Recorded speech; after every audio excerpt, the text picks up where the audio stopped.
बहुत पुरानी बात है।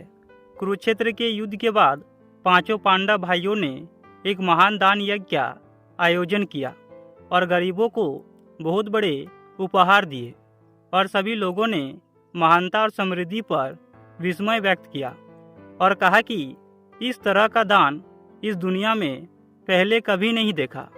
लेकिन समारोह के बाद वहाँ एक नेवला आया जिसका आधा शरीर सुनहरा था और आधा भूरे रंग का, और वह समारोह कक्ष पर लेटने लगा और उसने आसपास के लोगों से कहा कि आप सभी झूठे हैं, यह कोई महान दान नहीं है।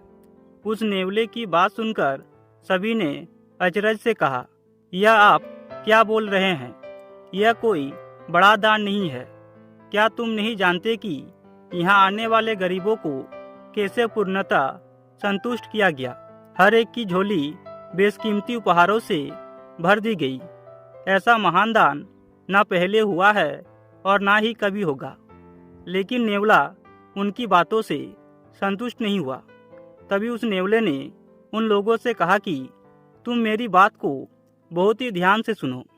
एक बार की बात है, एक छोटा सा गांव था। उसमें एक गरीब ब्राह्मण अपनी पत्नी, बेटे और बहू के साथ रहता था।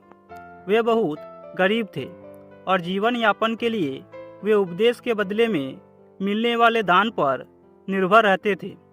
लेकिन एक बार उस गांव में 3 साल का अकाल पड़ गया। गरीब ब्राह्मण के परिवार का निर्वाह होना बहुत कठिन हो गया। आखिर में गरीब ब्राह्मण बड़ी मुश्किल से भूख से बिलखते अपने परिवार के लिए कहीं से जौ का आटा लेकर आया और बिना किसी देर के परिवार ने इससे रोटियां तैयार की।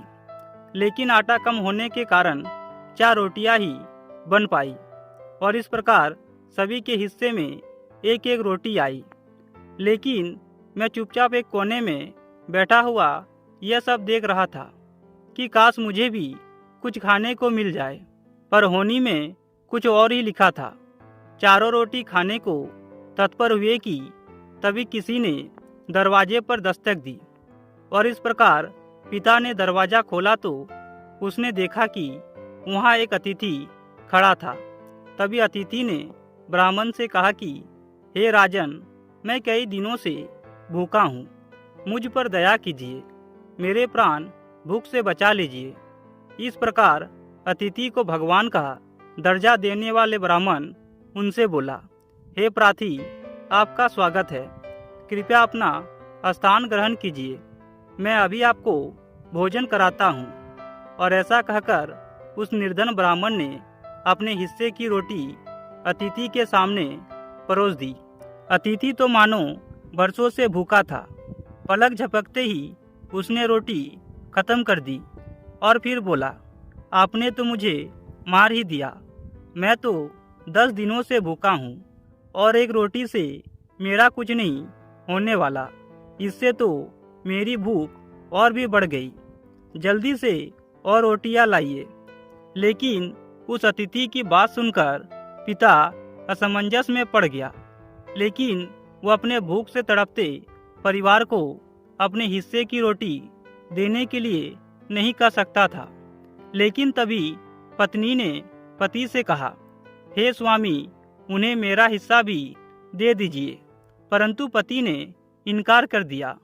लेकिन फिर पत्नी ने जोर देकर कहा, यह मेरा एक पति के रूप में कर्तव्य है। और इस प्रकार उसने अतिथि को अपना हिस्सा दे दिया।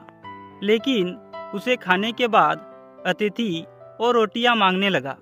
इस बार बेटा आगे बढ़ा और यह बोलते हुए अपनी रोटी अतिथि को परोस दी, यह एक बेटे का कर्तव्य है कि वह अपने पिता की सम्मान रखने में कोई कसर न छोड़े।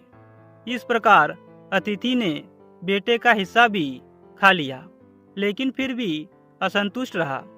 तब बेटे की पत्नी ने भी उसे अपना हिस्सा दे दिया, परंतु अब की बार अतिथि संतुष्ट था।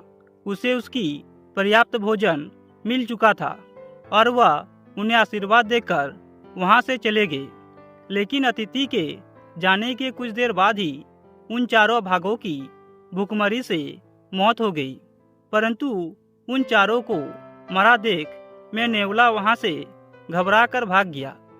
तभी मेरे शरीर का कुछ भाग जमीन पर गिरे आंटों के कणों से छू गया और जैसे कि आप देख सकते हैं तभी से मेरा आधा शरीर सुनहरा हो गया।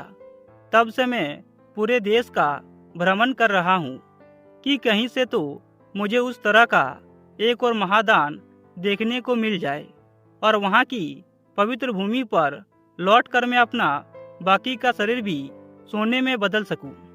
लेकिन अब तक मुझे उस कोटि का दान देखने को नहीं मिला। इसलिए मैं कहता हूँ कि यह कोई महान दान नहीं है।